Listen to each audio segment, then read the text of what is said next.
So let's build together a slider like this that is going to help make your app UI pop up.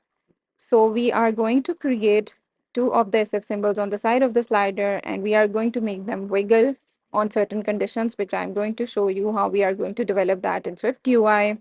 Hello everyone, this is Programming with a Purpose, and you are watching this tutorial to create this slider. So first, in a normal project that we have created in SwiftUI, I am creating a variable with the name of slider value, and we are giving it a default value. Normally the value would be 0, but just to show you how it's going to look like, I have chosen a mid value. So here I'm creating a slider. This is a built-in slider that is present in the SwiftUI library.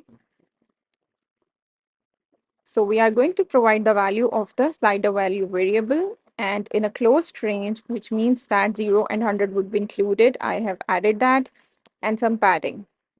And on the right hand side in the preview, you can see that how the slider is getting evolved with all of these properties. So next we are going to encapsulate it in a VStack, where we are going to create a small rectangle on the top of this slider bar that is going to show us the actual value of this slider when we are going to move it from left to right or right to left.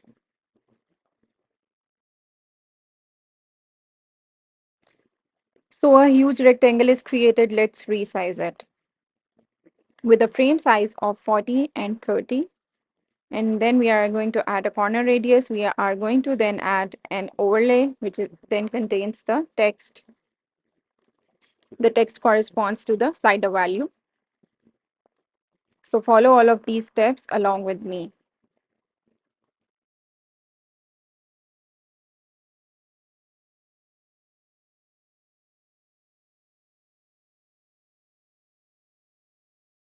Here I'm setting the foreground color, which is basically the color of the font, to white. And now I'm sliding the slider, and you're going to see that the value is changing inside the rectangle. But the rectangle is not moving along with the dot on the slider. So I'm going to write a function that is going to help us to move this rectangular value over the slider when we are sliding left or right. So these are some of the constants that I have used. You can play around with these constant values to see its effect. It is going to basically contain the value within the rectangle 2.8, and offset is going to help you to move it from left to right. And we are going to then pass this offset to this rectangle inside our main content view with the property offset.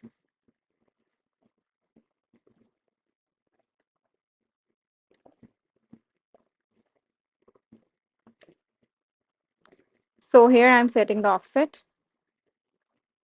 with the function calculate offset, and we are going to pass the value of the slider. So whatever the value is in the slider, we are going to pass this function to calculate the position of the text within the rectangle and the position of the rectangle in general. So this is the complete code of the slider, and overlay is basically the thing that can be replaced with a Z stack as well. But overlay looks more better here. I'm using that.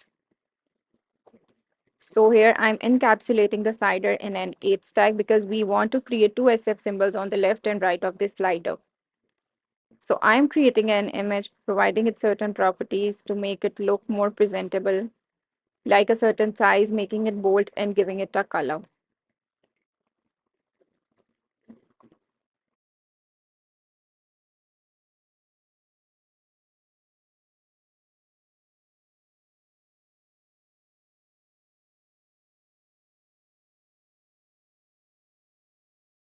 Here I am passing an effect to symbol with the property symbol effect, which is going to help the symbol to wiggle whenever the value of the slider changes.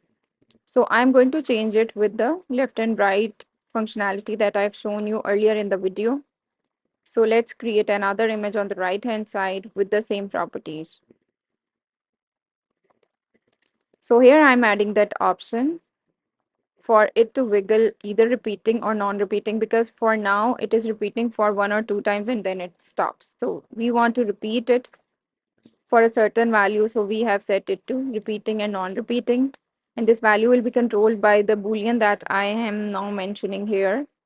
So we are going to get two Boolean variables, left symbol and right symbol, both set to false, which means that they are not going to wiggle.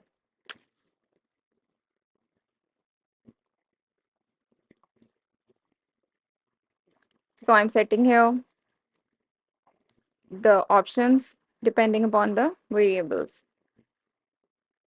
And then I'm going to change the value of the variable that is being taken into account for this animation.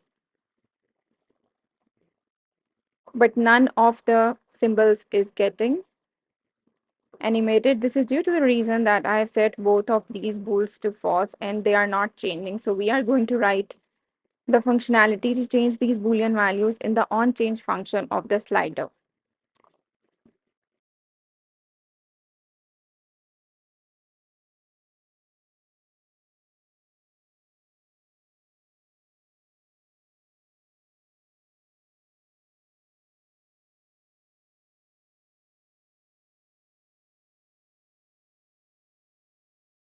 So the body of the slider onChange function is very clear.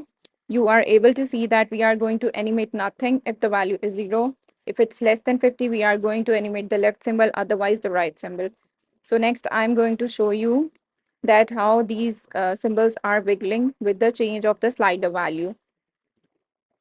So this is all for this tutorial. This slider is going to be very helpful in the cases where the user want the slider value to be chosen very carefully, and you can also provide a vibration feedback to the user as well if the value is less than or greater than a certain threshold. So this is all. I hope it is going to be helpful for you in your future products.